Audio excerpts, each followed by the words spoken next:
பேசுங்க, இடைப்படுங்க. இயேசுவின் மூலம் ஜெபம் கேளும் பிதாவே.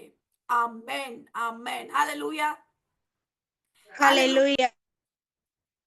எத்தனை பேர் சந்தோஷமா இருக்கிறீங்க? கர்த்தருடைய தெய்வீக பிரசன்னம் நம்ம எல்லாரும் மத்தியிலும் அசைவாடி கொண்டிருக்கிற பிரசன்னம். ஹalleluya. அவருடைய வல்ல பிரசன்னம், அவருடைய வல்ல பிரசன்னம், அவருடைய கரம் நம்மை முற்றுமுடிய ரட்சிக்க, நம்மை நடத்த, நம்ம முடிவு வரியந்தம் கொண்டு போய் சேர்க்க, அவருடைய பிரசன்னம், அவருடைய கரம், அவருடைய வல்லமை, அவருடைய நாமம், அவருடைய புயம், அவருடைய ரத்தம் நமக்கு போதுமானதாக இருக்கிறது. ஹalleluya, ஹalleluya. ஆமா, ஹalleluya. எல்லாரும் கூட நல்லா இன்னைக்கு சந்தோஷத்தோட கூட வந்திருக்கிறீங்கன்னு நான் நினைக்கிறேன். எப்பேற்பட்ட சூழ்நிலையா இருந்தாலும், எப்பேற்பட்ட காரியங்களா இருந்தாலும், எவ்வளோ பெரிய சோதனை காலகட்டங்கள்ல நீங்க கடந்து போனாலும் நீங்க சோர்ந்து போகாதீங்க. அழைத்த தேவன் அவர் உண்மையுள்ளவராய் இருக்கிறார். ஹalleluya, ஹalleluya. ஹalleluya. உங்களை அழைத்த தேவன் அவர் ஒரு நாளும் கைவிட மாட்டார். அழைத்தவர் உண்மையுள்ளவராய் இருக்கிறார். அவர் நம்மை நடத்த போதுமானவர். அவரோடு கூட கரம் பிடிச்சு நம்மளுடைய இயலாமைகளை, நம்மளுடைய முடியாமைகளை, நம்மகிட்ட நம்மளால முடியாத பகுதிகள்ல அவருடைய அவருடைய தயவுக்காக, அவருடைய கிருபைக்காக, அவருடைய இரக்கங்களுக்காக நம்ம விட்டு கொடுக்கும் பொழுது கர்த்தர் நம்மை நடத்த போதுமானவராய் இருக்கிறார். ஹalleluya, ஹalleluya. ஹalleluya. ஆமா, கர்த்தர் போதுமானவர். பாருங்க, நம்ம போன வாரத்திலும் கூட நம்ம எப்படி 1 மணி நேரம் ஜெபிப்பது என்று சொல்லி நம்ம பார்த்தோம் இல்லையா? நான் நிறைய சொன்னது போல நான் நிறைய காரியங்களை கேட்டேன். நான் எனக்கு பிடித்ததை நான் உங்களோடு கூட நான் பகிர்ந்து கொண்டேன். அப்படி நிறைய காரியங்களை கேட்டு படிச்சு நிறைய காரியங்களை இருக்கும் பொழுது ரொம்ப சில காரியங்கள் நம்ம மனசுக்கு நமக்கு ரொம்ப பிரயோஜனமா இருக்கும். அப்படிப்பட்ட காரியங்களை நான் எப்பவுமே தவற விட மாட்டேன். அப்படிப்பட்ட செய்திகள், அப்படிப்பட்ட காரியங்களை ஆண்டவரே என் கூட நம்ம எப்பவுமே I will wait upon God. ஆண்டவர் என்னோட கூட பேசுகிறத அப்படி கொடுக்கிற செய்திகளை நான் அதிகமாக தியானிப்பேன். அதே சமயத்துல சில காரியங்கள் கேட்கும் பொழுது, சில காரியங்கள் நமக்கு தொடப்படும் பொழுது, அதையும் நான் விட மாட்டேன். அதை நம்ம பிடித்துக் கொள்ள வேண்டும். அதை நம்ம என்ன பண்ணணும்? அதை நம்ம நம்ம வாழ்க்கைகள்ல நம்ம எடுத்துக்கொண்டு அது கூட நம்ம பயணிக்க நம்ம கற்றுக்கொள்ள வேண்டும். அப்படி நம்ம போன வாரத்துல நம்ம ஜெபிப்பதை குறித்து பார்த்தோம். இன்னைக்கும் கூட நான் சொன்னது போல வேதத்தை எப்படி நம்ம வாசிப்பது, தியானிப்பது என்று சொல்லி நம்ம கற்றுக்கொள்ள போகிறோம். இதிலும் நான் நிறைய காரியங்களை கேட்டேன். நிறைய பிரயோஜனமாக இருந்தது. அதை குறித்து நான் ஷேர் பண்றேன். அதற்கு முன்பாக ஆண்டவர் அதை குறித்து இன்னும் கொஞ்சம் டீடைல்டா சொல்லிக் கொடுக்கணும், கற்றுக் கொடுக்கணும் என்று சொல்லி விரும்பி கர்த்தர் இடைப்பட்டதுனால அந்த காரியத்தை உங்களோடு கூட பகிர்ந்து கொள்ள நான் விரும்புகிறேன். ஹalleluya. எத்தனை பேர் ஆயத்தமா இருக்கிறீங்க? ஹalleluya, ஹalleluya. நிறைய பேர் ஒருவேளை பரம்பரை கிறிஸ்தவர்களாக இருந்திருக்கலாம். நீங்க நல்லா வேதத்தை குறித்து உங்களுக்கு பெரிய ஒரு நல்ல காரியங்கள் தெரிந்திருக்கலாம். நான் கர்த்தருக்கு மகிமை செலுத்துகிறேன். சிலர் ஒருவேளை ஆண்டவரை புதிதாக ஏற்றுக்கொண்டு வந்திருக்கலாம். சிலர் இல்லைன்னா சிலர் இன்னும் நான் நல்ல பரம்பரை கிறிஸ்தவர்கள் தான், எனக்கு நிறைய தெரியும், ஆனா கூட இன்னமும் வேதத்தை குறித்து நான் அறிந்து கொள்ள விரும்புகிறேன் என்று சொல்லி நாம அதை குறித்து தெரிந்து கொள்ள ஆசை இருக்கிறவர்களும் இருக்கலாம். ஹalleluya. நல்லா பாருங்க, இந்த பைபிள் காலேஜ்ல போய் சேருவதற்கு எனக்கு ஒரு வாய்ப்பு கிடைத்தப்ப நான் நினைச்சேன், நமக்கு எல்லாம் தெரியும். நான் எல்லாம் தெரியும், நமக்கு தான் தெரியுமே, நம்ம தான் சின்னதுல இருந்து கிறிஸ்டியன், நம்ம வேதத்தை குறிச்சு நல்ல நம்ம தான் சின்னதுல இருந்து மெசேஜ் கேட்டிருக்கிறோம், அங்கங்க கேம்ப் அப்படி இப்படி நமக்கு ஒரு பெரிய கனெக்ஷன்ஸ் எல்லாம் இருந்து நம்ம தான் போயிருக்கிறோமே அப்படி இப்படி நினைச்சிட்டு போனேன். ஆனா போனாதான் தெரிஞ்சது எனக்கு ஒண்ணுமே தெரியலன்னு. ஹalleluya. இருக்கீங்களா? இருக்கீங்களா?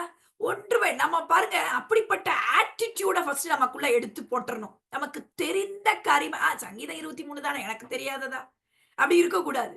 அதே வசனத்தின் மூலியமாக, அதே செய்தியின் மூலியமாக, அதே காரியத்தின் மூலமாக கர்த்தர் ஒவ்வொரு முறையும் நம்மளோடு கூட அழகாக பேச முடியும். ஹalleluya. ஹalleluya. என்னைக்குமே நமக்குள்ள அப்படிப்பட்ட எண்ணம் வந்துடவே கூடாது. வேதத்தை திறந்தோடனே இதுவா எனக்கு இது தெரியும், இந்த மெசேஜா எனக்கு இது தெரியாதா, வேதத்தை வாசிக்கிறதா அது எனக்கே கற்றுக் கொடுக்கணும், அப்படிப்பட்ட எண்ணங்கள் நமக்கு இருக்கக்கூடாது. அந்த களங்கமில்லாத ஞான பால் மேல நமக்கு எப்படி இருக்கணுமா? தாகமும் ஆசையும் ஆர்வமும் விருப்பமும் இதெல்லாம் நமக்குள்ள இருக்க வேண்டியது அவசியம். ஒவ்வொரு முறையும் புதுசா இருக்கிற மாதிரி பார்க்கணும். ஒவ்வொரு முறையும் நீங்க எப்படி பார்க்கணும்? ஒரு ஹஸ்பண்ட் அண்ட் ஒய்ஃப் புதுசா கல்யாணம் ஆனா எப்படி இருக்கும்? அப்படியே ரொம்ப ஒரு பெரிய ஒரு டிக்ஷனரி மாதிரி அப்படியே பயங்கர ஒரு ஒரு ஒரு எப்படி இருக்கும்? அந்த லவ்ல வந்து எப்படி இருக்கும்? ஒரு பயங்கர ஒரு ட்ரெஷர் பண்ற மாதிரி இருக்கும் இல்லையா? அதே மாதிரி தான் நம்ம வேதத்தை ஒவ்வொரு முறையும் ட்ரெஷரா பார்க்கணும். ஒரு பெரிய அற்புதமாக ஒரு பெரிய ஆச்சரியமா அதை அணுகிற விதத்துல நமக்கு ஒரு பெரிய வித்தியாசம் உண்டு. ஹalleluya. ஆமா. ஒவ்வொரு தடவை வாசிச்சாலும் நான் ஒரு எக்ஸாம்பிளுக்கு சொல்றேன் பாருங்க. சங்கீதம் 23 அதுல the Lord is my shepherd I shall not want. கர்த்தர் என் மேய்ப்பராய் இருக்கிறார், நான் தாழ்ச்சி அடையேன் அப்படிங்கிற வசனம் நமக்கு சின்னதுல இருந்து மனப்பாடம் பண்ணிருப்போம், எவ்வளவு தெரியும். ஆனா என் மக வந்து வேற ஒரு டிரான்ஸ்லேஷன், நிறைய டிரான்ஸ்லேஷன்ஸ் இருக்கு இல்லையா பைபிள்ல. அப்ப அந்த இங்கிலீஷ்ல எல்லாம் king James version, new king James version, good news Bible, NLT, new living translation, அப்படி நிறைய ஆம்பிளிஃபைட் பைபிள், அப்படி நிறைய டிரான்ஸ்லேஷன்ஸ் இருக்கு. அதுல ஏதோ ஒரு பைபிள் டிரான்ஸ்லேஷன்ல இருந்து அவ படிச்சிருப்பா போல. அந்த வசனத்துல எங்க வீட்டுல ஒரு போர்டு இருக்கு, கருப்பு போர்டு. அதுல அந்த வசனத்தை அவ எழுதி போட்டிருந்தா. அப்ப அம்மா இந்த வசனம் உங்களுக்கு தெரியும்ல அப்படின்னா, எனக்கு தெரியுமே அப்படின்னு சொல்லிட்டு அந்த வசனத்தை நான் வாசிச்சா அது எனக்கு புதுமையாக இருக்கு. அந்த டிரான்ஸ்லேஷன்ல வாசிக்கும் பொழுது அவ்வளவு ஒரு ஆவியானவர் இடைப்படுகிறது, எனக்கு பயங்கர ஒரு உற்சாகத்தை கொடுத்தது. அது என்ன என்று சொல்லி எனக்கு சரியாக அந்த வார்த்தைகள் சரியா எனக்கு போட தெரியல.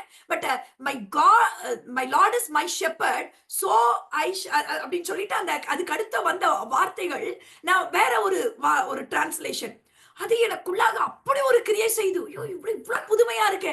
இந்த வசனத்தை சிறு வயதுல இருந்து நம்ம எத்தனை முறை, எத்தனை ஆயிரம் முறை படிச்சிருப்போம், எவ்வளவு தூரம் இதை மனப்பாட வசனமா சொல்லியிருப்போம். ஆனா இன்னைக்கு அந்த வசனம் இவ்வளவு தூரம் கிரியை செய்தேன்னு சொல்லி அந்த அந்த வார்த்தை என்னோடு கூட இடைப்பட்டு கொண்டே இருந்தது. ஹalleluya.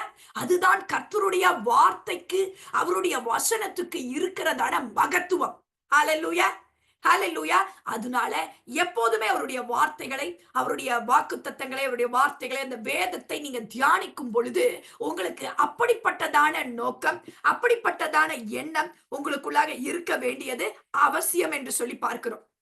பாருங்க, வேதத்தை நாம் முழுமையாக புரிந்து கொள்ள அப்படியே ஃபுல்லா நான் கரைச்சு குடிச்சேன் எனக்கு அப்படியே புரிஞ்சிடும் அப்படியே நம்ம சொல்ல முடியாது. நமக்கு அது வந்து ஒரு ட்ரெஷர், ஒரு கடல்ல ஒரு துளி மாதிரி நம்ம அங்க அப்படியே கொஞ்சம் கொஞ்சமா தான் நம்ம புரிந்து கொள்ளுகிறோம். இப்ப ஒரு பொதுவாரியாக நம்ம வேதத்தை படிக்கிறதுக்கு முன்னாடி நாம சில காரியங்களை நாம் தெரிந்து கொள்ளும் பொழுது நமக்கு அது ரொம்ப ஈஸியா இருக்க போகுது. அப்படி நம்ம பார்க்கும் பொழுது யுகங்கள், அதாவது டிஸ்பென்சேஷன்ஸ், யுகங்கள்னா ஒரு காலகட்டங்கள், ஒரு பர்டிகுலர் காலகட்டங்கள், அந்த யுகங்களை நாம் புரிந்து கொள்ளும் பொழுது நாம் வேதத்தை படிப்பதற்கு நமக்கு படிக்கும் பொழுது நமக்கு சில காரியங்களை நாம் புரிந்து கொள்ள முடியும். ஹalleluya. ஹalleluya. எல்லாரும் சொல்லுங்களேன் மியூட் எடுத்து. யுகங்கள். எல்லாரும் மியூட் எடுத்து சொல்லுங்க பார்க்கலாம். யுகங்கள். யுகம் சொல்லுங்களேன். யுகங்கள் அப்படின்னா நீங்க உடனே இந்த 7 ஜென்மம் மாதிரி நினைச்சிடக்கூடாது. அம்மா 1 ஜென்மம் 2 ஜென்மம் 7, இது பாருங்க பிசாசு எப்பவுமே அதை திருச்சி வேற மாதிரி கொண்டு போயிருவான். அதனால அப்படி எடுத்துக்கொள்ள கூடாது. இது வந்து யுகங்கள்னா ஒரு காலகட்டங்கள் அப்படின்னு சொல்லி பார்க்கிறோம். இப்ப முதல்ல நம்ம பார்த்தோம் அப்படின்னா வேதத்தை நம்ம முழுமையாக ஆதியாகமத்துல இருந்து வெளிப்படுத்தின விசேஷம் வரைக்கும் பார்க்கும் பொழுது ஒரு 7 காலகட்டங்களுக்குள்ளாக அதை நாம் கொண்டு வர முடியும் என்று சொல்லி வேத வல்லுநர்கள் சொல்லுகிறார்கள். அதுல இந்த முதலாம் காலகட்டம், முதலாம் யுகம் என்பது பாவம் இல்லாத யுகம். ஆதாம் ஏவாள ஆண்டவர் எப்படிங்க படைச்சாரு? பாவத்தோட படைச்சாரு. பாவம் இல்லாதவர்களாக ஒரு இன்னசென்ஸ், ஒரு பீரியட் ஆஃப் இன்னசென்ஸ், பாவம் இல்லாத யுகம் அப்படி என்று சொல்லி நம்ம பார்க்கிறோம். அந்த ஒரு பர்டிகுலர் பீரியட். அடுத்த ஒரு பீரியட் என்ன அப்படின்னு பார்த்தோம்னா, ஆதாம் பாவம் செய்ததோடு அந்த பாவம் இல்லாத அந்த காலகட்டம், அந்த யுகம் அது முடிவுக்கு வருது. அப்ப அடுத்த ஒரு காலகட்டம் அப்படின்னு சொல்லி நம்ம பார்த்தோம்னா அது மனசாட்சியின் யுகம். அவனுக்கு ஒரு மனசாட்சி இருக்கு இல்லையா? ஆண்டவர் அப்படிதான் மனுஷனை வந்து என்ன பண்ணிருக்கிறாரு, மனசாட்சி இருக்கு. தவறு செய்யும் பொழுது அவனுக்கு அந்த மனசாட்சியே சொல்லுது. அப்ப அந்த மனசாட்சியின் யுகம் என்று சொல்லி நாம அங்க பார்க்கிறோம். அடுத்த ஒரு காலகட்டத்தை குறித்து நமக்கு பார்த்தோம் என்று சொன்னா அது மனித ஆளுகையின் காலம், அதாவது ஹியூமன் கவர்மெண்ட் என்று சொல்லி பார்க்கிறோம். மனித ஆளுகையின் காலம். மனிதர்கள் ஆளுகை செய்யறாங்க இல்லையா? ஆமா, நிறைய காரியங்கள்லாம் நம்ம பார்க்கிறோம். மனிதர்கள் ஆளுகை செய்து அதுல இந்த பாபேல் கோபுரம் கட்ட அப்படி இப்படின்னு நிறைய ஆளுகைகள், நிறைய காரியங்கள்லாம் நடக்குது. அப்புறம் பாருங்க, அப்படியே கொஞ்சம் காலகட்டங்களுக்கு பிறகு அது வாக்குத்தத்தத்தின் காலம், வாக்குத்தத்தங்களின் காலம், ப்ராமிஸ், டிஸ்பென்சேஷன் ஆஃப் ப்ராமிஸ் என்று சொல்லி பார்க்கிறோம். ஆபிரகாம்ங்கிற ஒரு மனிதனை அழைத்து அப்படி வாக்குத்தத்தங்களை கொடுத்து அப்படி வாக்குத்தத்தத்தின் காலகட்டத்துக்குள்ளாக ஒரு போகிறத நம்ம பார்க்கிறோம். அடுத்து அப்படியே கொஞ்ச காலகட்டத்துல நம்ம பார்க்கும் பொழுது அது நியாயப்பிரமாணத்தின் காலமாக இருக்கிறத பார்க்கிறோம். சீனாய் மலையில மக்களுக்கு என்ன கிடைக்கப்படுகிறது, கொடுக்கப்படுகிறது, நியாயப்பிரமாணம் கொடுக்கப்படுகிறது. அந்த நியாயப்பிரமாணத்தின் யுகம் அதை நம்ம பார்க்கிறோம். அடுத்தது அப்படியே வந்தா நம்ம இப்ப எங்க இருக்கிறோம்? இயேசு கிறிஸ்துவோட மரணத்துக்கு பிறகு நம்ம கிருபையின் காலம். கிருபையின் காலகட்டத்துல, கிருபையின் யுகத்துக்குள்ளாக, கிருபையின் காலகட்டத்துக்குள்ளாக இருக்கிறோம். இந்த யுகமும் இந்த காலகட்டமும் கொஞ்ச நாட்கள்ல முடிவடைய போகிறது. அதற்கப்புறமாக என்னது? ஆண்டவருடைய தேவ ஆளுகையின் காலம் வரப்போகிறது. டிவைன் கவர்மெண்ட், நித்திய காலமாக ஆண்டவருடைய ஆளுகைக்குள்ளாக நம்ம எல்லாரும் என்ன பண்ண போறோம்? ஆமா, நம்ம வரப்போகிறோம். ஹalleluya, ஹalleluya. அப்ப இந்த 7 யுகங்களையும் 7 இந்த காலகட்டங்கள், யுகம்னா 7 ஜென்மம் மாதிரி நினைச்சிடாதீங்க. அதான் நான் திரும்ப திரும்ப சொல்றேன். எப்பவுமே பிசாசு ஒரு தந்திரசாலி, ஒரு பொய்யன். அவனுக்கு சுயமாலாம் யோசிக்க தெரியாது. நீங்க நல்லா பாருங்களேன். திரித்துவான்றோம். அவங்க 3 கடவுள்ன்றுவாங்க. உங்களுக்கு புரியுதா?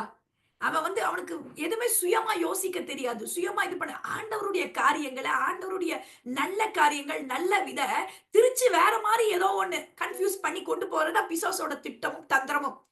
அதனால ரொம்ப ரொம்ப சிம்பிள். எல்லாமே கர்த்தர் நல்லதுக்காக, நல்ல நோக்கங்களோடு, நல்ல விதமா படைச்சிருக்கிறது எல்லாமே ஒரு வேற மாறி அப்படி போறதுதான் பிசாசோட காரியம். ஹalleluya, ஹalleluya.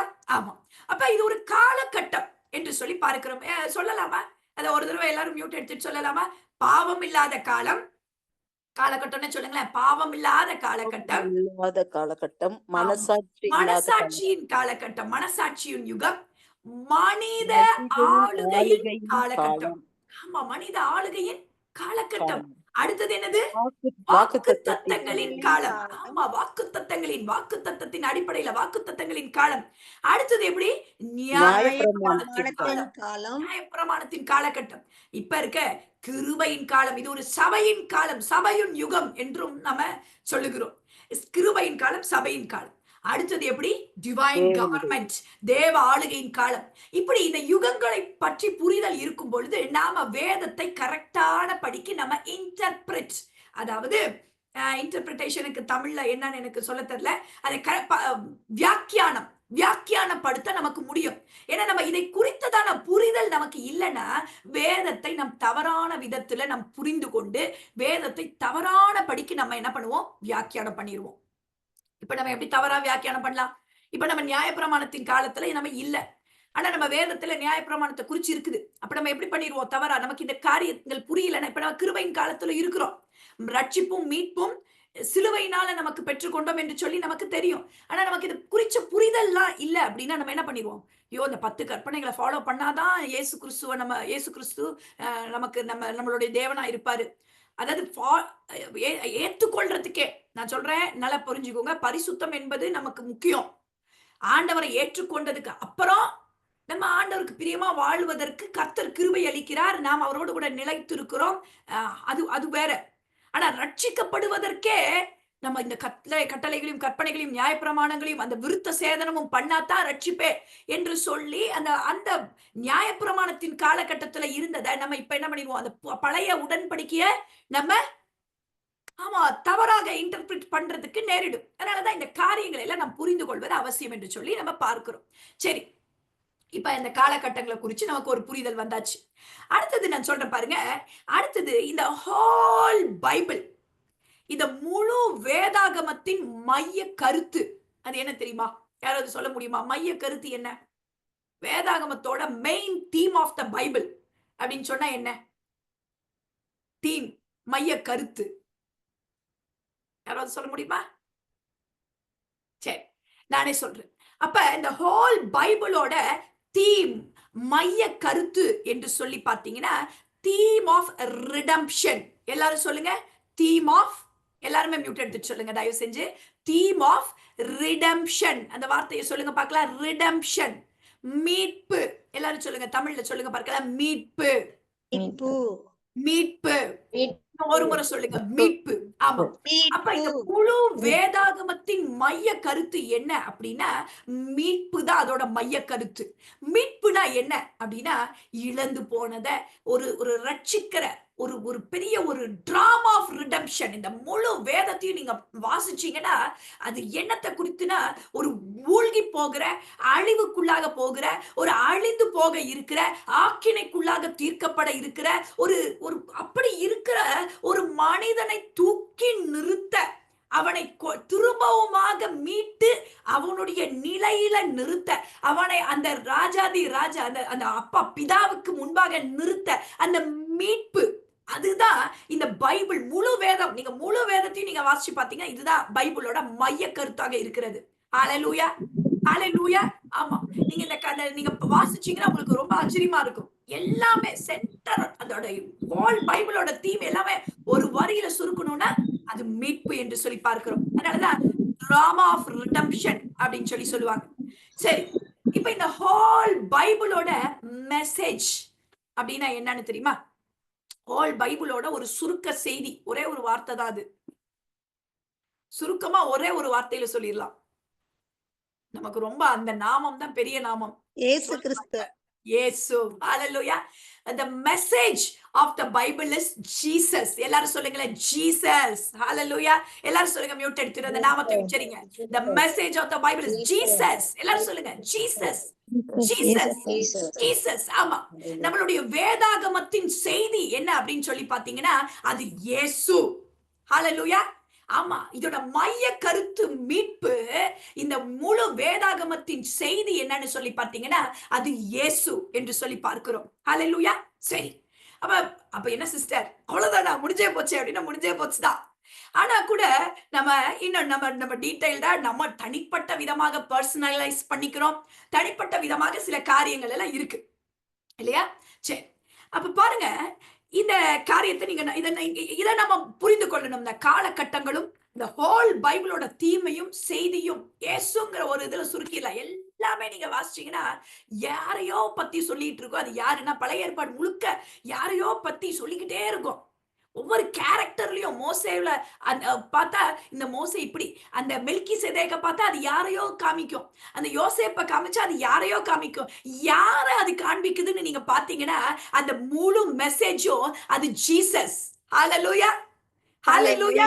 அது இயேசுவா, அந்த இயேசுவை அது அந்த மெசேஜாக சுருக்கமாக கொண்டிருக்கிறதை நம்ம பார்க்கிறோம். சரி, இப்ப இந்த இந்த இப்படிப்பட்ட இந்த வேதாகமம் எப்படி எழுதப்பட்டது? எப்படி நான் நினைச்சிட்டு இருந்தேன் சின்னதுல எல்லாம், ஏதோ பரலோகத்துல இருந்து ஒரு வானம் திறந்து அப்படியே ஒரு புக் மேல இருந்து பொத்துன்னு கீழே விழுந்துருச்சுன்னு நினைச்சேன். அந்த புக்கை தான் எல்லாம் பயங்கரமா உலகம் எங்கும் போய், ஏன்னா அது ஒரு ஹோலி பைபிள் இல்ல, அப்படிதான் நான் நினைச்சிட்டு இருந்தேன் சின்னதுல.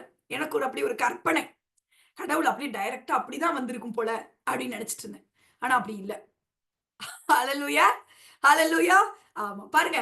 அப்ப இந்த வேதாகமம் எப்படி எப்படி இது எழுதப்பட்டது, எப்படி நடந்தது அப்படின்னா எல்லாருக்கும் தெரியும். இப்ப தெரிஞ்சிருக்கும் இல்லையா? அப்ப வெவ்வேறு காலகட்டத்துல வாழ்ந்த பரிசுத்தவான்கள் பரிசுத்த ஆவியானவரால ஏவப்பட்டு எழுதப்பட்டது என்று சொல்லி பார்க்கிறோம். சும்மா ஹியூமனோட மைண்ட்ல இருந்து, அவர்களுடைய கற்பனைகளில் இருந்து, அவர்களுடைய ஒரு இதுல இருந்து எழுதல, சுயமாக எழுதல, ஆவியானவருடைய அகத்தூண்டுதலினால எழுதப்பட்டது என்று சொல்லி பார்க்கிறோம். அதனாலதான் it's an inspired words of God. ஆவியானவரால, ஹோலி ஸ்பிரிட்னால, இன்ஸ்பிரேஷன்னால எழுதப்பட்ட வேத வாக்கியங்கள். அதனால தான் நம்ம பார்க்கிறோம் இது தேவனுடைய வார்த்தைகளா இருக்கிறது என்று சொல்லி நம்ம பார்க்கிறோம். சரி, அப்ப இது ஒரே காலகட்டத்துல எழுதப்பட்டதா என்றால் இல்ல, வெவ்வேறு காலகட்டத்துல எழுதப்பட்டது என்று சொல்லி நம்ம பார்க்கிறோம். சரி, அப்ப இது கட்டுக்கதை கிடையாது, உண்மையாக நடந்த சரித்திரபூர்வமான நிறைய நமக்கு ப்ரூஃப்ஸ் இருக்கு. சரித்திரபூர்வமாக நடந்ததை நம்ம வாசிக்கிறோம், கட்டுக்கதை கிடையாது. இப்ப வேதாகமத்தை பலவேறு மனிதர்கள் எழுதினாங்கன்னு சொல்லி பார்க்கிறோம். பரிசுத்தவான்கள் யார் யாரெல்லாம் எழுதுனா, ஒரு எக்ஸாம்பிள் சொல்லுங்க பார்க்கலாம். யார் யாரெல்லாம் எழுதுனா, வேகமா சொல்லுங்க. பவுல் எழுதினாரு, சாமுவேல் எழுதினாரு, வேற யாராவது? பேதுரு எழுதி இருக்கிறாரு, யோவான் எழுதி இருக்கிறாரு, வேற யாரும் பழைய ஏற்பாடு எஸ்றா. எஸ்ரா, இப்படி நிறைய பேர் எழுதியிருக்கிறாங்க இல்லையா? அவங்கவங்க வெவ்வேறு காலகட்டத்துல வேதாகமத்தை எழுதி வச்சிருக்கிறாங்க அப்படின்னு சொல்லி பார்க்கிறோம். சரி, அவங்க வெவ்வேறு காலகட்டத்துல வாழ்ந்தபோது எழுதி வைத்தத நம்ம எப்படி இப்படி ஒரே புஸ்தகமாக நம்ம கையில கிடைச்சுச்சு இல்லையா? எனக்கெல்லாம் இந்த டவுட்ஸ்லாம் நெறைய இருந்திருக்கு. இப்படிலாம் சொன்னா எப்படி எப்படின்னு. நான் ஆண்டவர் கிருபையில இந்த வேதாகம கல்லூரியில படிக்கும் பொழுது எங்களுக்கு ஒரு அசைன்மென்ட் குடுத்தாங்க. அந்த அசைன்மென்ட் இதுதான். வேதாகமம் எப்படி ஒரு முழு வேதாகமாக நமக்கு கொடுக்கப்பட்டது. அது ரொம்ப பெருசா இருக்கும். நான் அவ்வளோ பெருசா நான் எப்பவுமே நான் சொல்ல விரும்பல. ஏன்னா நம்ம ஒரு பைபிள் காலேஜ் ஒண்ணும் இப்ப நம்ம பண்ணல. நம்ம ஒரு எளிமையான விதத்துல அதை புரிந்து கொள்ளும் விதத்துல தான் நான் எப்போதுமே கருத்தை பரிமாற விரும்புகிறேன். அப்ப பாருங்க, இந்த காரியம் எப்படி நடந்தது என்று சொல்லி நீங்க பாத்தீங்கன்னா, ஹவ் தே கேதர்ட் அப்படின்னா சும்மாலாம் எடுத்து அவங்கவங்க எழுதினாங்க அப்படின்னு சொல்லி சும்மா எடுத்து அதை இணைத்து விடவில்லை. நன்றாக புரிந்து கொள்ள வேண்டும். ஏதோ எழுதினவங்களோட புஸ்தகத்தை எல்லாம் எடுத்து அவர்கள் இணைத்து விடவில்லை. 66 புஸ்தகங்கள்னு சொல்லி வாசிக்கிறோம். இந்த 66 புஸ்தகங்களும் சுமார் 1600 1600 கால இடைவேளையில எழுதப்பட்டது. எவ்வளவு காலங்க? எவ்வளவு காலம்? 1600. 1600 1600 இயர்ஸ். நம்ம ஒரு மனுஷன் சராசரி 100 இயர்ஸ். யோசிச்சு பாருங்க. அப்பனா எத்தனை? 1600னா எங்க இருக்குது? அந்த 1600 ஆண்டு கால இடைவேளையில அவ்வளவு கேப்ஸ்ல, அந்த கேப்ஸ்ல இங்க இருந்து இங்கு வரைக்கும் அந்தந்த கேப்ஸ்ல எழுதப்பட்டது. 40 ஆசிரியர்கள் எழுதி இருக்கிறாங்க. எத்தனை பேரு? சுமார் 40 ஆசிரியர்கள் என்ன பண்ணியிருக்கிறாங்க? இதை எழுதி இருக்கிறாங்க. ஒருத்தர் வாசிக்கலாமா? ரோமர் 3:2 வேகமா எடுத்து வாசிக்கணும். ரோமர் 3:2. ஓகே. 2 வாசிங்க. எவ்விதத்திலும் ஆ. மிகுதியாய் இருக்கிறது. தேவனுடைய வாக்கியங்கள் அவர்களிடத்தில் ஒப்புவிக்கப்பட்டது விசேஷித்த மேன்மையாமே. இது என்ன அப்படின்னு சொல்லி பாத்தீங்கன்னா, இந்த இந்த இந்த வேதாகமத்தை இத பிரிசர்வ் பண்ணி கரெக்ட்டா யாருக்கு இது வாக்களிக்கப்பட்டிருக்கு? இது யாருக்கு ஒப்புவிக்கப்பட்டிருக்கு? இந்த வாக்கியங்கள் அப்படின்னா, இஸ்ரவேல் ஜனங்களுக்கு ஆண்டவர் இத ஒப்புவித்திருக்கிறார். இந்த கடமைய இத அழகா ஒரு ஸ்ட்ரக்சர்க்குள்ள கொண்டு வரது, இத பிரிசர்வ் பண்றது எல்லா பொறுப்புமே அந்த யூதர்களுக்கு கையளிக்கப்பட்டிருக்கிறது என்று சொல்லி நம்ம இங்க வாசிக்கிறோம். அப்ப பாருங்க, இத யூதர்கள் அழகா அத பாருங்க நிறைவேற்றி இருக்கிறாங்க. நான் நினைச்சு பார்த்தேன் இத வாசிக்கக்குள்ள. நல்ல வேளை ஆண்டவரே என்கிட்டலாம் இந்த மாரி ஏதாவது ஒரு பொறுப்பு குடுத்திருந்தீங்கன்னா, நான் அப்படி ரொம்ப நான் எதையுமே வந்து பிரிசர்வ் பண்ணி வைக்கிற நேச்சர் கிடையாது. என் ஹஸ்பண்ட்லாம் அவருடைய சின்ன வயசு ஐடி கார்டு, அவருடைய சின்ன வயசு சட்டை, அப்படி ரொம்ப ஞாபகமா வச்சிருப்பாங்க. என்னுடைய மாமனார்லாம் என்னுடைய மாமியாருடைய புடவைகள் நான் இப்ப கட்டுறேன். என்னுடைய கணவன் 9வது படிக்கும் பொழுதே என் மாமியார் இறந்துட்டாங்க. ஆனா சில பட்டு புடவைகள் அவர் அப்படியே பத்திரமா வச்சிருந்தார். இப்படி நான் ரொம்ப ஆச்சரியமா இருக்கேன். நான் வந்து நாட் சென்டிமெண்டல். சென்டிமெண்டல் ரொம்ப எமோஷனலி அட்டாச்ட். பட் இந்த மாதிரி பிரிசர்வ் பண்றதுல எனக்கு சுத்தமா ஆகாது. உடனே எவ்வளவு பெருசா இருந்தாலும் எவ்வளவு காசுல இருந்தா உடனே எடுத்து கொடுத்துருவேன் நானு. அப்படிப்பட்ட நேச்சர் அப்படி நான் நினைச்சுக்கிட்டேன். நல்ல வேலை அப்படிப்பட்ட ஓலை சுவடுகள், அப்படிப்பட்ட காரியங்கள்லாம் பாருங்க, அந்த யார் யார்கிட்ட எந்தெந்த பொறுப்புகளை கர்த்தர் கொடுக்க வேண்டும் என்று அறிந்திருக்கிறார். அவர்கள் அப்படி அழகா அதை பிரிசர்வ் பண்ணி அந்த அந்த காலத்துல எப்படி புக் இருந்திருக்காது இல்லையா? ஒரு ஏடுகள்ல, சுவடுகள்ல, வேற அந்த மாதிரியான நிறைய ஸ்ட்ரக்சர்ட் ஆஃப் ஃபார்ம்ஸ்ல இருந்திருக்கும். அதை அழகா பிரிசர்வ் பண்ணி வச்சிருந்திருக்கிறாங்க. அதை அழகாக நம்ம இன்னைக்கு சூப்பரா வாசிக்கிறோம். ஹalleluya.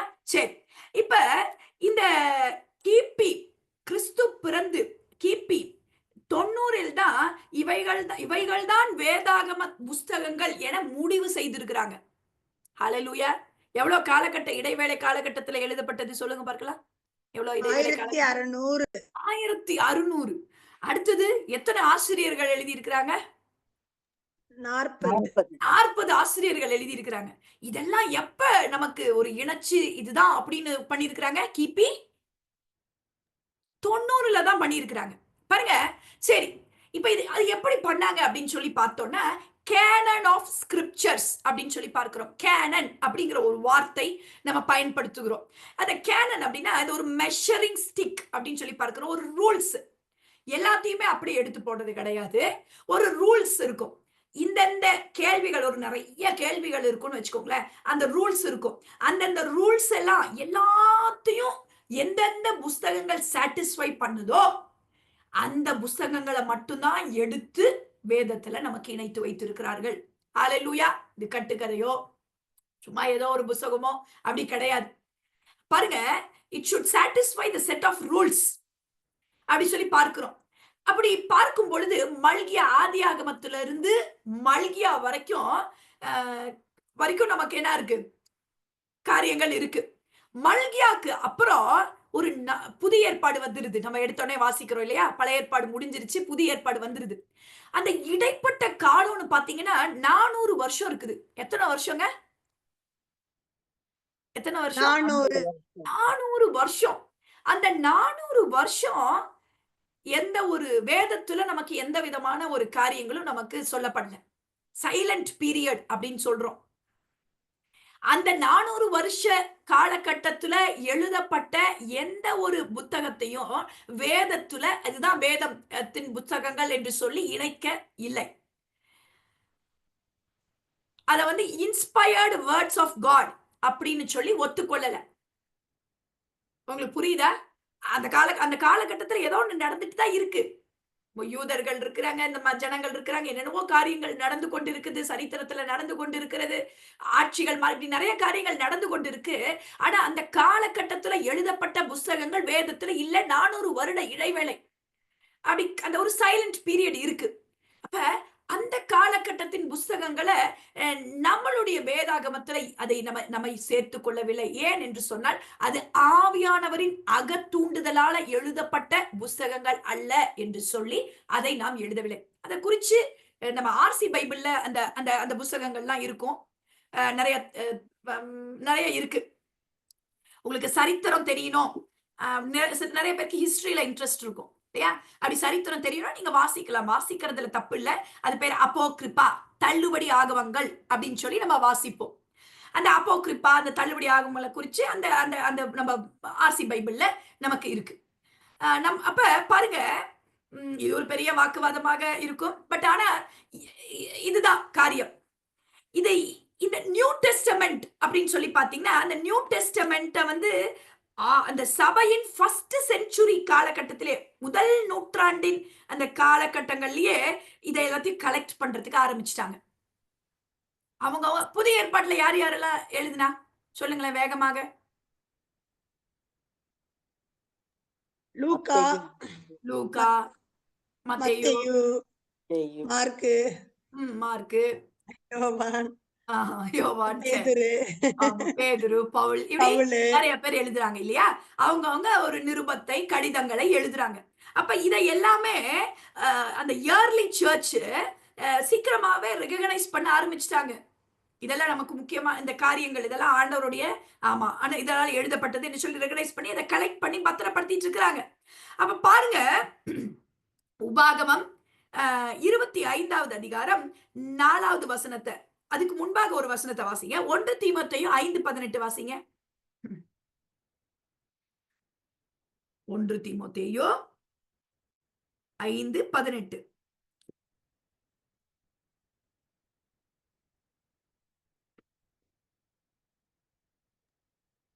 ஒன்னு தீமோத்தேயு 5:18. 18 செல்வி. போரடிக்கிற மாட்டை வாய் கட்டாயாக என்றும்,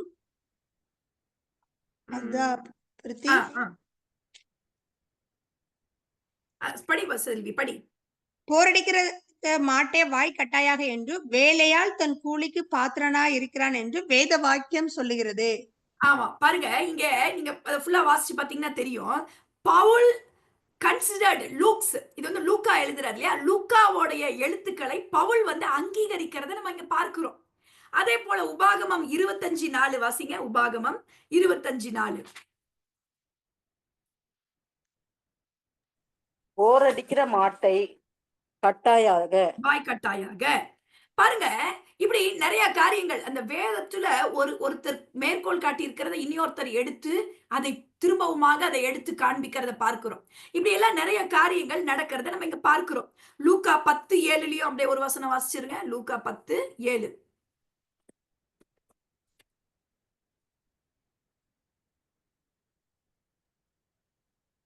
அந்த வீட்டில்தானே நீங்கள் தங்கியிருந்து அவர்கள் கொடுக்கிறவைகளை புசித்து குடியுங்கள். வேலையால் தன் கூலிக்கு பாத்திரனா இருக்கிறான். வீட்டுக்கு வீடு போகாதிருங்கள். ஆமா, பாருங்க, இப்படி ஒவ்வொரு வசனங்களாக நம்ம சொல்லலாம். இப்படி நீங்க வாசிச்சு பாருங்க இந்த கண்ணோட்டத்துல. இப்படி ஆ அவர்கள் என்ன பண்றாங்க, அந்த வார்த்தைகள அங்கீகரித்து, கரெக்ட்டா அவங்களுக்குள்ளாக அது அப்படியே அந்த ஆதி அப்போஸ்தலர் நாட்கள்ல இருந்த சபைகளுக்குள்ளாக சர்க்குலேட் பண்ணப்படுது. சரியா? அது அமாங் த சர்ச்சஸ் என்று சொல்லி பார்க்கிறோம். கொலோசையர் 4:16 கூட வாசிக்கலாம். கொலோசையர் 4:16.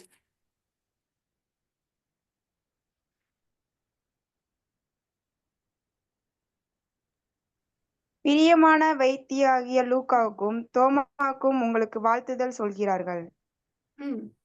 அப்ப பாருங்க, இந்த நிருபம் உங்களிடத்தில் வாசிக்கப்பட்ட பின்பு, அந்த அந்த வசனம் 16. கொலோசேயர் இந்த 4:16. நிருபம் இந்த நிருபம் உங்களிடத்தில் வாசிக்கப்பட்ட பின்பு இது லவோதிகாயா சபையிலும் வாசிக்கப்படும்படி செய்யுங்கள். லவோதிகாவில் இருந்து வரும் நிருபத்தை நீங்களும் வாசியுங்கள். உங்களுக்கு புரியுதா? அந்த நாட்கள்ல என்ன பண்றாங்க? இப்படி இந்த நிருபத்தை அங்க, அங்க இருக்கிற நிருபத்தை இங்க, இப்படி சொல்லி, இப்படி அப்பவே அதை ரிகனைஸ் பண்ணி, அப்பவே அதை அப்போஸ்தலர்கள் என்ன பண்றாங்க? அதை சர்க்குலேட் பண்ணி காரியங்கள் நடக்க ஆரம்பிச்சிருச்சு.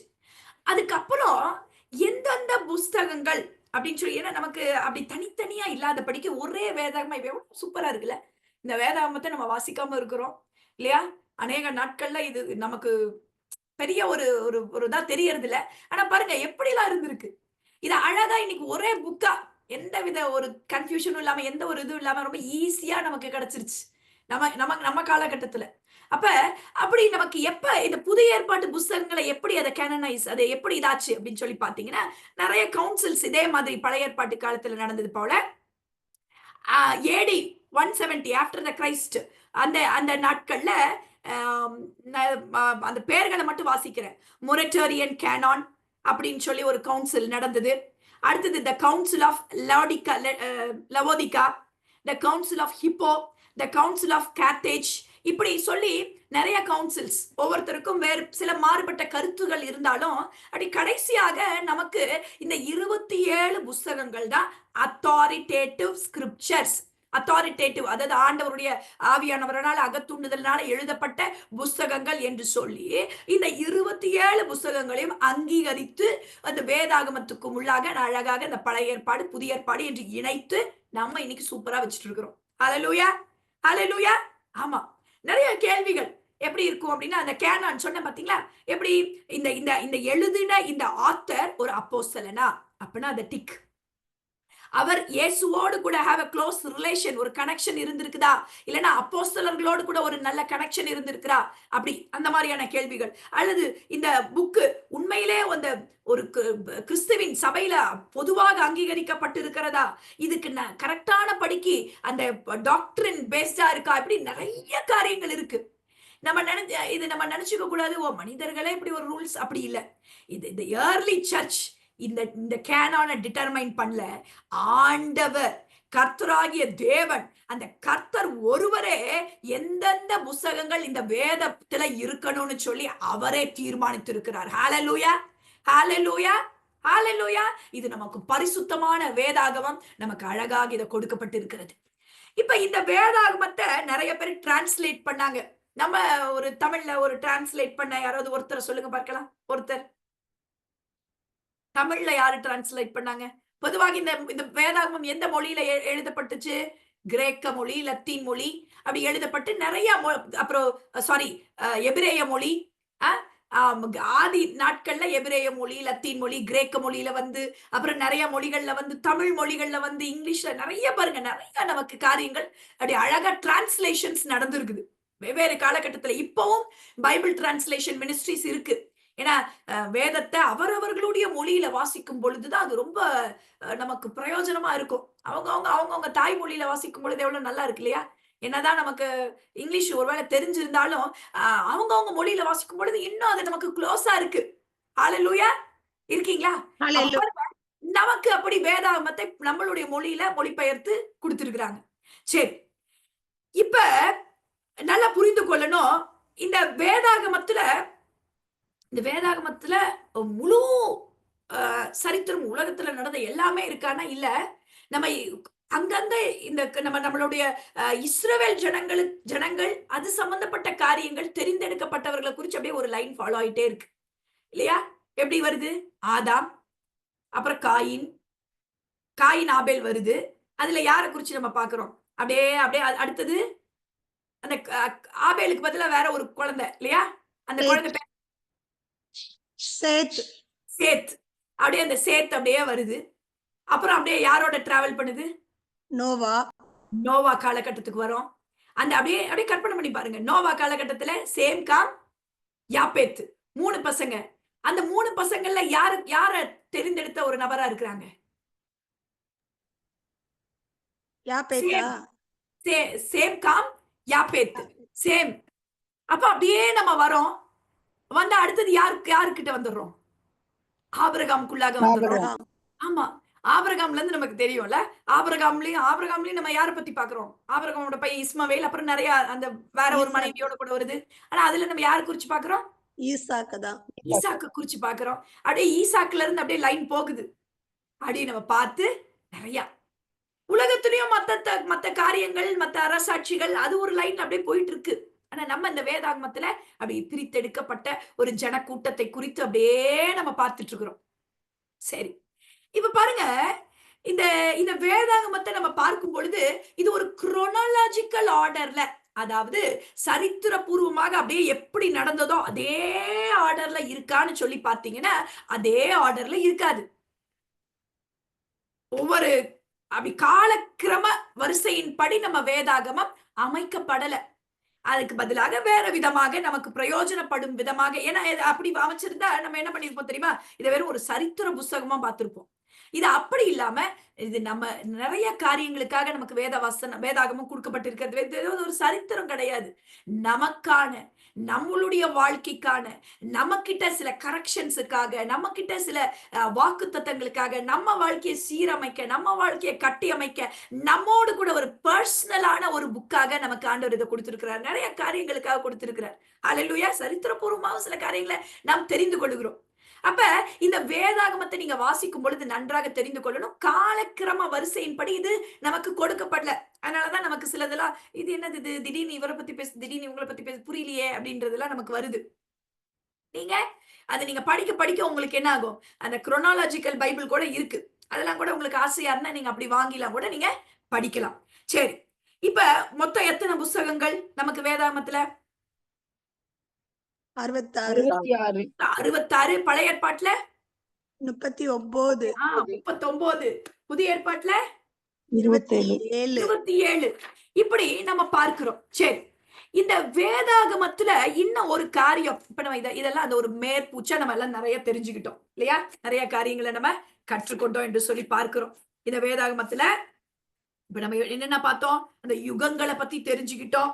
ஹோல் பைபிளோட தீம் அந்த ரிடம்ஷன், மீட்பு தான் இதோட செய்தி. இயேசு அப்படிங்கிறது தான், சாரி, மீட்பு தான் அதோடைய மைய கருத்து. இயேசுங்கிறது தான் அதோட செய்தின்னு சொல்லி பார்த்துட்டோம். இது எப்படி நமக்கு இந்த வேதாகமம் எழுதப்பட்டது வெவ்வேறு காலகட்டத்துல, அது எப்படி கேதர் பண்ணாங்க, அது எப்படி நமக்கு யாரை குறிச்செல்லாம் இதை டிரான்ஸ்லேட் பண்ணாங்க, யாரை குறிச்செல்லாம் இருக்கு, இப்படி நிறைய காரியங்கள் நமக்கு தெரிஞ்சுக்கிட்டோம், தெரிஞ்சிருக்கலாம். இப்ப இந்த வேதாகமத்தை நாம எப்படி வாசிக்கிறது என்று சொல்லி பார்க்கும் பொழுது, ஃபர்ஸ்ட் இந்த வேதாகமத்தை அப்படி குருட்டாட்டமாக ஏதோ ஒண்ணு எடுத்து, அப்படி கர்த்தருக்கு பயப்படுகிறவர்களே அவரை துதியுங்கள், உம்முடைய நாமத்தை என் சகோதரருக்கு அறிவித்து சபையிலே உம்மை துதி, இப்படி எடுத்து எதையோ ஒண்ணு எடுத்து அப்படி நம்ம வாசிக்க கூடாது. இது ஒரு கிளி ஜோசியம் போல நம்ம என்ன பண்ணக்கூடாது, அதை பயன்படுத்தவோ வாசிக்கவோ கூடாது. நல்லா புரிந்து கொள்ளணும். வேதாகமத்தை ஒரு முறையா அப்படி அழகா அப்படி ஒரு பிகினிங்ல இருந்து வாசிப்பது நமக்கு ரொம்ப அவசியம் என்று சொல்லி பார்க்கிறோம். ஏன்னா அப்படி நம்ம அப்படி எடுத்து நம்ம இதை இப்படி வாசிக்கும் பொழுது வசனங்கள் மூலியமா ஆண்டவர் நம்மோடு கூட பேசுறாரு. நம்ம ஷேர் பண்றோம் வசனங்கள், நம்ம ஒரு ஆட்டோல எழுதி இருக்கிற வசனம், ஒரு எப்படியோ ஆண்டவர் நம்மோடு கூட பேசுகிறார். இப்ப கூட இந்த ரூம்ல இருக்கிற வசனம் கூட அடிக்கடி ஆண்டவர் பேசுவார். எனக்கு தெரியும், நான் உன்னை பலப்படுத்தி உனக்கு சகாயம் பண்ணுவேன் அந்த வார்த்தை பார்க்கும் பொழுது சம்டைம்ஸ் நான் நிறைய தடவை பார்த்திருக்கேன். ஆனா கூட எனக்கு தேவைப்படுகிற சூழ்நிலைகளை என் அறியாம அது பார்க்கும் பொழுது அந்த வார்த்தை என்னோடு கூட பேசுகிறது. ஆனா நல்லா புரிந்து கொள்ள வேண்டும், வேதத்தை அப்படியே நம்ம வாசிக்கும் பொழுது நம்ம will mislead. ஏன்னா இந்த வேதத்துல எல்லா வார்த்தைகளும் ஆண்டவருடைய வாயிலிருந்து புறப்பட்ட வார்த்தைகள்னு நம்ம சொல்ல முடியாது. யாரெல்லாம் இந்த வேதத்துல பேசி இருக்கிறா? பிசாசு பேசின வார்த்தை இருக்குது இல்லையா? யூதாஸ் காரியத்து பேசின வார்த்தை இருக்குது, அவன் ஆண்டு கொண்டு செத்தான்னு இருக்கு இல்லையா? யாராவது ஒரு மன டிப்ரஷன்ல இருக்கிறாங்க, சோர்ந்து போய் இருக்கிறாங்க, இப்படி எடுத்து ஒரு வசனத்தை வாசிப்போம், என்ன சொல்றாருன்னு பார்க்கலான்னு இப்படி எடுத்து வாசிச்சு அதை வாசிக்கும் பொழுது யூதாஸ் அவங்க ஏற்கனவே அந்த ஒரு எண்ணத்துல இருக்கிறாங்கன்னு வச்சுக்கோங்க, அதை எடுத்து வாசிச்சா என்ன ஆகும்? யூதாஸ் நாண்டு கொண்டு செத்தான். அப்ப எப்படி இருக்கும் பாருங்க. அப்படி நாம அந்த மாதிரியான அப்படிப்பட்ட காரியத்துல நம்ம வாசிக்க கூடாது. ஏன்னா ஜெப்தா பேசின வார்த்தைகள் இருக்கு. நிறைய காரியங்களை பார்க்கிறோம். எல்லாரும் அவர் எல்லாமே நமக்கு ஏன் ஆண்டவர் கொடுத்திருக்கிறாரு அப்படின்னா, இப்ப தவறு செய்ததையும் ஆண்டவர் கொடுத்திருக்கிறாரு. அதுக்காக நிறைய பேர் கேட்பாங்க, அப்ப பழைய நிறைய பேரை கல்யாணம் பண்ணாங்களே, அப்ப அது எப்படி அப்படின்னு கேட்பாங்க. கேட்டிருக்காங்களா உங்ககிட்டலாம்? என்னது இது, இத்தனை பேரை கல்யாணம் பண்ணியிருக்காங்க, அப்புறம் நீங்க சொல்றீங்க இப்படி ஒருத்தருக்கு மேல கல்யாணம் பண்ணக்கூடாதுன்னு எப்படி கேட்டிருக்காங்கல்ல நிறைய பேரு? டாக்டர் அன்மியூட் பண்ணியிருக்கிறாங்க. என்ன டாக்டர் சொல்ல விரும்புறீங்களா? ஆமா, நிறைய பேருக்கு அந்த டவுட் வரும். ஏன் ஆமா, இப்படி இருக்காங்க? டவுட் வருது. அப்படி நிறைய தாவீது பாவம் செய்ததை குறிச்சு நமக்கு ஆண்டவர் வெளிப்படுத்தி காமிச்சிருக்கிறாரு. வேதத்துல எதையுமே மறைக்காம ஆபிரகாம் தவறுனத வேதம் காட்டுது. எல்லாருடைய காரியங்களையும் ஏன் காண்பிக்குது அப்படின்னா, அந்த மாதிரி நம்மளும் செய்யலாங்கிறதுக்காக இல்ல, அந்த மாதிரி செய்யக்கூடாது. இப்படி சில தவறுகள் ஒருவேளை செஞ்சிட்டினாலும் அதை எப்படி நீ அதை மேற்கொண்டு அவர்கள் வந்தார்களோ அந்த மாதிரி நீயும் மேற்கொண்டு வரலாம். உனக்கு நான் அப்படி பல காரியங்களுக்காக அது தவறுன்னு தான் சொல்லுது. அந்த தவறை நியாயப்படுத்தியோ சரிப்படுத்தியோ சொல்லல. நல்லா புரிந்து கொள்ளணும். வேதத்துல ஆமா, அப்படிப்பட்ட காரியங்களை வாசிக்கும் பொழுது நம்ம புரிந்து கொள்ளணும், அண்டர்ஸ்டாண்ட் பண்ணி கொள்வது நமக்கு ரொம்ப முக்கியம் என்று சொல்லி பார்க்கிறோம். அப்ப இந்த வேதத்தை கரெக்டான படிக்கு நாம இன்டர்பிரட் பண்ணணும். அதாவது வியாக்கியானம் பண்றதுல நம்ம தவறு செஞ்சிடக்கூடாது. அதுல ஒரு 3 ஸ்டெப் நம்ம யோசிச்சு பார்த்தோம் அப்படின்னு சொன்னா, அப்சர்வேஷன். வேதத்தை நம்ம ஒரு பேசேஜை வாசிக்கும் பொழுது அதை குறித்து அது என்ன சொல்லுது அப்படின்னு சொல்லி அதை அப்சர்வ் பண்ண வேண்டும். அடுத்தது இன்டர்பிரிட்டேஷன். அடுத்ததுதான் என்னது? அந்த வாக்கியம், அந்த வசனமோ அந்த பேசேஜோ அந்த வாக்கியமோ அந்த சாப்டரோ என்ன சொல்ல விரும்புகுது, அதோடைய மெசேஜ், அதோட கருத்து என்ன என்று சொல்லி நாம் சொல்லுவதுதான் இன்டர்பிரிட்டேஷன், வியாக்கியானம். அதுக்கு அடுத்த ஸ்டெப் தான் அப்ளிகேஷன். உங்களுக்கு புரியுதா? அப்ளிகேஷன் எடுத்தோடனே நம்ம படிச்சுட்டு இவன் இது வந்து இவ வந்து இப்படி பண்ணிருக்காங்க, அப்ப நம்மளும் இப்படி பண்ணலாம் அப்படின்னு சொல்லி நம்ம பண்ணோம்னா என்ன ஆயிரும்? அப்படி நம்ம அதனாலதான் அந்த இன்டர்பிரிட்டேஷன்ங்கிறது ரொம்ப முக்கியம். அந்த வியாக்கியானம் அதை சரியான விதத்துல பகுத்தறிஞ்சு போதிக்கிறது. அந்த வியாக்கியானத்துக்கு என்ன சொன்னேன் தமிழ்ல? சாரி, வியாக்கியானம், இன்டர்பிரிட்டேஷன், வியாக்கியானப்படுத்துறது ரொம்ப முக்கியம் என்று சொல்லி நம்ம பார்க்கிறோம். அப்ப பாருங்க, இந்த வேதத்தை நம்ம வாசிக்கும் பொழுது இன்னைக்கு ஒரு சில காரியத்தை நான் உங்களோட கூட சொல்ல போறேன். நல்லா நீங்க புரிந்து கொள்வது அவசியம் என்று சொல்லி பார்க்கிறேன். இந்த வேதத்தை இன்டர்பிரட் பண்றது, வியாக்கியானம் பண்றது ரொம்ப சிரமம், ரொம்ப ஈஸியான காரியங்கள் கிடையாது. ஏன்னா நமக்கு ரொம்ப சில கேப்ஸ் இருக்கு. என்ன அப்படின்னு சொல்லி பாத்தீங்கன்னா, இது ரொம்ப நான் சொல்ல நீங்க ஒருவேளை நோட் பண்றதுன்னா பண்ணிக்கலாம், அல்லனா மனசுல நீங்க வாங்கி கொள்ளுங்க. எப்போதுமே நோட் பண்றது நல்லது. குரோனாலாஜிக்கல் கேப், அதாவது ரொம்ப வருடங்களுக்கு முன்பாக, ரொம்ப காலகட்டங்களுக்கு முன்பாக இதெல்லாம் எழுதப்பட்டதுனால அந்த டைம் கேப் இருக்கு. இப்ப ஒரு நம்ம பாட்டியோட லெட்டரை படிச்சா நமக்கு சில வார்த்தைகள் நம்ம பிள்ளைங்களுக்கு புரியாது, நமக்கே கூட புரியாது இல்லையா? ரொம்ப பாட்டியோட பாட்டி நினைச்சு பாருங்க. நாங்க நேத்து ஒரு பாட்டு பாடினோம், நேத்தான்னு தெரியல, ஆதி பிதா குமாரன் அப்படின்னு ஒரு பாட்டு இருக்கு இல்லையா? ஆதி பிதா குமாரன் அப்படின்னு சொல்லி அந்த பாடல் தெரியுமா? கேட்டிருக்கீங்களா? ஆமா, அந்த பாடலை பாடவே கஷ்டமா இருக்கு. அந்த அடிகள்லாம் எனக்கு புரியவே இல்ல, வரிகள் என்னால புரியவே இல்ல. அதெல்லாம் தமிழ் தான், வேற ஏதோ லாங்குவேஜ் இல்ல, தமிழ் வார்த்தை தான். அப்ப பாருங்க, அந்த தமிழ் வார்த்தைகள் நமக்கு என்ன ஆகல, புரியல. ஏன்? அந்த டைம் கேப் இருக்கு. அந்த வேதம் அது சில வேளைகள்ல ஏன் நமக்கு புரியாம இருக்கு? அந்த டைம் கேப், அந்த காலகட்டத்தின் ஒரு காரியங்களா இருக்கு. அந்த எழுத்து நடைகள் அதெல்லாம் நமக்கு புரியாம இருக்கு. அடுத்தது பாருங்க, ஜியோகிராபிக்கல் கேப் அப்படின்னு சொல்லி பார்த்தா, இந்த வேத காலத்துல வாழ்ந்த இந்த மக்கள் எல்லாமே எந்த ஒரு மிடில் ஈஸ்ட், ஒரு ஈஜிப்ட், ஒரு இஸ்ரேல், ரோமு, இப்படிப்பட்ட பகுதிகள். நம்ம 1000 மைலுக்கு அப்பாறல இருக்கிறோம். அதனால நமக்கு அந்த ஒரு ஜியோகிராபிக்கலாவே நமக்கு என்ன ஆகுது, சில வேளைகள்ல நமக்கு அது ஆமா புரியாம இருக்கிறதுக்கு வாய்ப்புகள் இருக்கு. எல்லாம் புரிஞ்சுக்கோங்க. அடுத்தது என்ன? லிங்குவிஸ்டிக் கேப், லாங்குவேஜ் கேப் அப்படின்னு சொல்றோம். அப்படின்னா இது எபிரேய மொழியில, அரேமிய மொழியில, கிரேக்க மொழியில எழுதப்பட்டதுனால நமக்கு சில காரியங்கள் நமக்கு ஆமா அத டிரான்ஸ்லேட் என்னதான் பண்ணாலும் சிலது நமக்கு சரியான விதத்துல நமக்கு புரியாம இருக்கிறதுக்கு ஒரு காரியங்கள். அந்த வார்த்தைகள் நமக்கு புரியறதுக்கு ரொம்ப கஷ்டமா, கடினமா இருக்கிறத பார்க்கிறோம். அடுத்தது ரைட்டிங் கேப். அந்த ஸ்டைல் ஒருத்தரும் ஒவ்வொரு விதமா எழுதுவாங்க. அப்ப அந்த ரைட்டிங், அந்த லிட்ரசி அந்த நாட்கள்ல மொழி வலிமை வந்து ரொம்ப ஜாஸ்தியா இருக்கும். நான் படிச்சப்பலாம் ரொம்ப அந்த தூய தமிழ்ல பேசுறது ரொம்ப ஒரு பெரிய ஃபெமிலியர். இப்பலாம் நானு ஒரு பிரேயர் எனக்கு எனக்கு அப்படித்தான் வரும். ஏன்னா நான் வளர்ந்த கலாச்சாரம், நான் வளர்ந்த சூழ்நிலையில இப்படி ஒரு தமிழ் வந்து ஒரு நல்ல தமிழா இங்கலாம் பேசினா அது வந்து ஒரு வேளை பெருமை மாரி இருக்கும். நானே நெறைய பேர் அப்படி ரொம்ப பெருமை. பிரேயரே எனக்கு அப்படிதான் வரும். அப்படி ராங் மிஸ் அண்டர்ஸ்டாண்ட் பண்ணிப்பாங்க.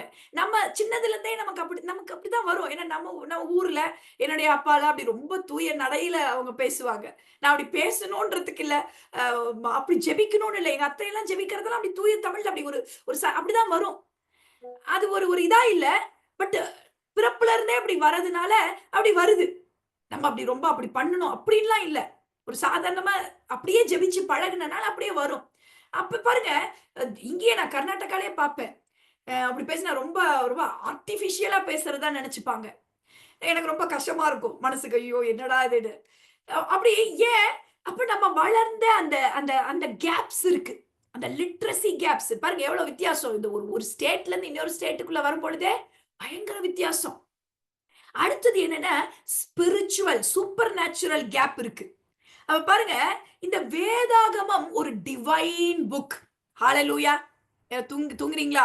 இல்ல ஹalleluya. முழிச்சிட்டீங்களா? ஹalleluya. ஆமா. நல்லா தெரிந்து கொள்ளுங்க. வேதம் நம்ம வாசிக்கிறதுங்கிறது சும்மா நம்ம புரிந்து கொள்ளும் பொழுது ரொம்ப அது இன்பமானதாக மாறிவிடும். அதனால தான் நல்லா கவனிங்க.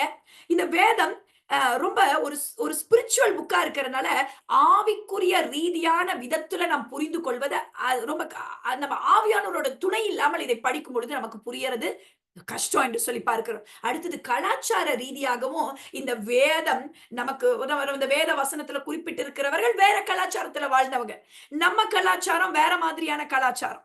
அப்ப பாருங்க, இதெல்லாம் இருக்கிறதுனால தான் நமக்கு கொஞ்சம் அப்படி ஒரு கஷ்டமா இருக்கிறத நம்ம பார்க்கிறோம். ஆனாலும் கூட ஆவியானவர் நமக்கு துணை செய்கிறவராய் இருக்கிறார். இதெல்லாம் நம்ம சரியான விதத்துல அதனால தான் பாருங்களேன், இப்படி பண்ணிக்கோ அப்படி நெறைய பேர் ராங் டாக்டரின்ஸ் கொண்டு வந்துருவாங்க.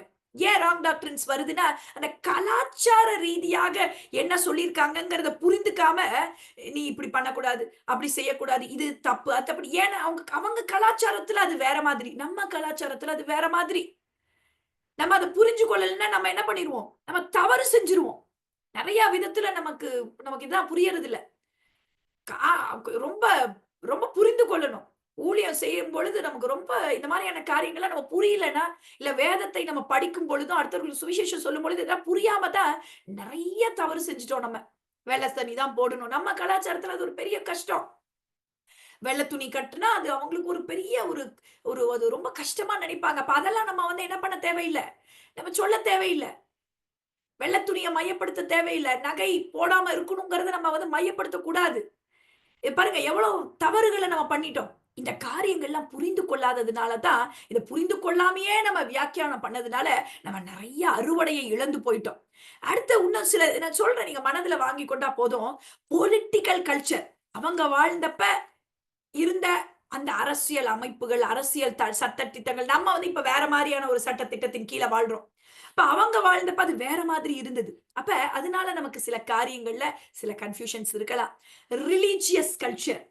ஆ ஃபார் எக்ஸாம்பிள் நான் சொல்லணும்னா, எகிப்துல ஆண்டவர் 10 வாதைகள குடுக்கிறார். முடிச்சிரலாம். 10 வாதைகள குடுக்கிறார். என்னன்னா, அந்த ஃப்ராக் அந்த தவளை வரது, அந்த வெட்டுக்கிளி வரது, ரத்தமா மாறுறது, இப்படி நெறைய காரியங்கள் நடக்குது.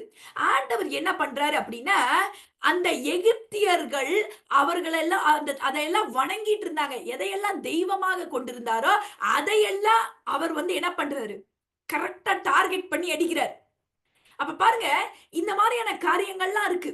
அப்ப நம்ம அதை புரிஞ்சுக்கிட்டாதான் ஏன் ஆண்டவர் தவளையை கொடுத்து வாதிச்சாரு, ஏன் வெட்டுக்கிளி, ஏன் நதி ரத்தமா மாறுச்சு அப்படின்றது நமக்கு இது புரியலன்னா, அந்த எகிப்தியர்கள் இதையெல்லாம் தெய்வமாக வணங்கி இருந்தார்கள் என்று சொல்லி நமக்கு புரியலன்னா, நம்ம என்னமோ நம்ம வந்து தவளைய உடனே தவளையே ஒரு இதுன்னு சொல்லுவோம். ஆ நம்ம நெறைய மிஸ் அண்டர்ஸ்டாண்ட் பண்ணிக்கிறதுக்கு வாய்ப்பு இருக்கு. புரிஞ்சுக்கணும். ஏன் ஆண்டவர் அப்படி பண்ண இதெல்லாம் பாருங்க. அப்ப அதனால தான் நமக்கு இந்த மாதிரியான காரியங்களை குறித்ததான ஒரு அறிவு நமக்கு அவசியம் என்று சொல்லி பார்க்கிறோம். அடுத்தது அவர்களை குறிச்ச ஒண்ணே ஒரு காரியம் சொல்றேன் பாருங்களேன். எக்கனாமிக் கல்ச்சர், லீகல் கல்ச்சர் இப்படி நெறைய காரியங்கள் இருக்கு. அவங்களுடைய அக்ரிகல்ச்சர் பார்க்கிறோம். அவங்களுடைய வீடு கட்டமைப்புகள் இதெல்லாம் அவங்களுடைய கிளாத்திங் அவங்களுடைய இது வேற மாரி இருக்கும். அ அவங்களுடைய வீட்டு கட்டமைப்புகள் இப்படி நெறைய இருக்குது.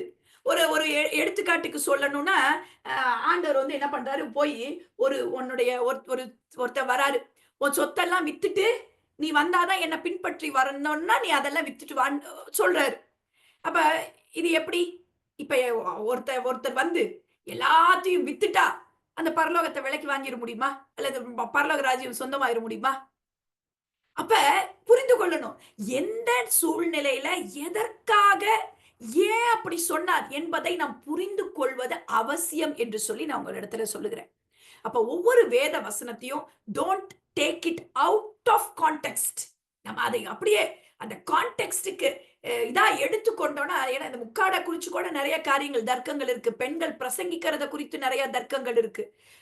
பெண்கள் வாய் பேச இப்படி நிறைய காரியங்கள் மிஸ் அண்டர்ஸ்டாண்டிங்ஸ். ஏன் அப்படின்னா இந்த வேதத்தை அந்த இந்த காரியங்களோ எல்லாம் நமக்கு புரியாம நம்ம வந்து பைபிள் எப்படி இருக்குல்ல அப்படின்னு சொல்றதுனால தான் நிறைய தவறு, நிறைய தவறா புரிந்து கொள்கிறோம். நான்லாம் கேம்புக்கு போயிருந்தப்ப என்ன வந்து ஒரு பொண்ணு கன்வின்ஸ் பண்றாங்க.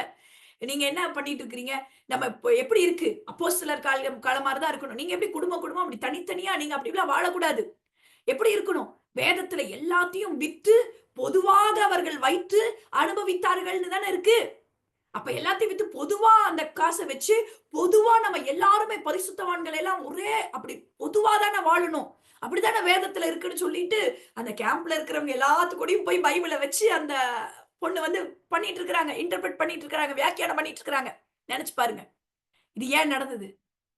அந்த நாட்கள்ல ஏன் அவர்கள் அப்படி பண்ணாங்க அப்படின்னா, அந்த அந்த காலகட்டத்துல இருந்த சூழ்நிலை வேற விதமான சூழ்நிலை. கிறிஸ்தவர்கள் பலவிதமான துன்புறுத்தலுக்கும் ஒரு காலகட்டத்துல அவங்க அனுபவிச்சுட்டு இருந்தாங்க.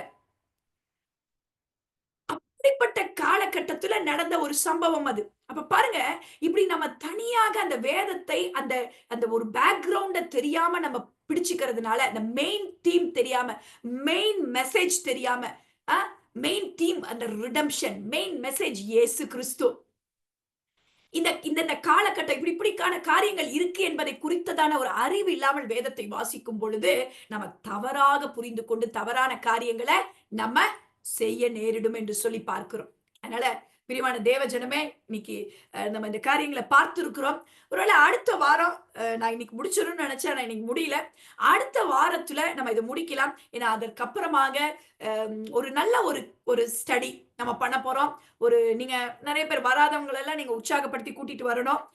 ரொம்ப நாளாக என்னுடைய மனதுக்குள்ளாக இருந்த ஒரு காரியம், அதை குறித்ததான ஒரு நல்ல ஒரு தொடர் போதனையை நம்ம எடுக்க போறோம். ஆனா அதற்கு முன்பாக நான் ரொம்ப உங்களை எல்லாரும் ஏன்னா நான் உற்சாகம் அடைந்ததுனால இந்த ஜெபமும் வேத வசனிப்பும் வேத வாசிப்பும் நம்மளுடைய வாழ்க்கையில ஒரு முக்கியமான அங்கமாக இருக்கணும். அது எப்படி நம்ம பண்றது அப்படிங்கிறதுக்கு ஒரு காரியம் அதை நம்ம வந்து தெரிந்து கொள்ளணும்னு சொல்லி எனக்குள்ளாக ஒரு ஆசை இருந்தது. அதனால இந்த காரியங்களை நான் ஷேர் பண்ணிக்கிட்டேன். ஒருவேளை கர்த்தருக்கு சித்தமானால் அடுத்த வாரத்துல இப்ப இவ்வளவு தூரம் அவுட்லைன் பார்த்தோம்.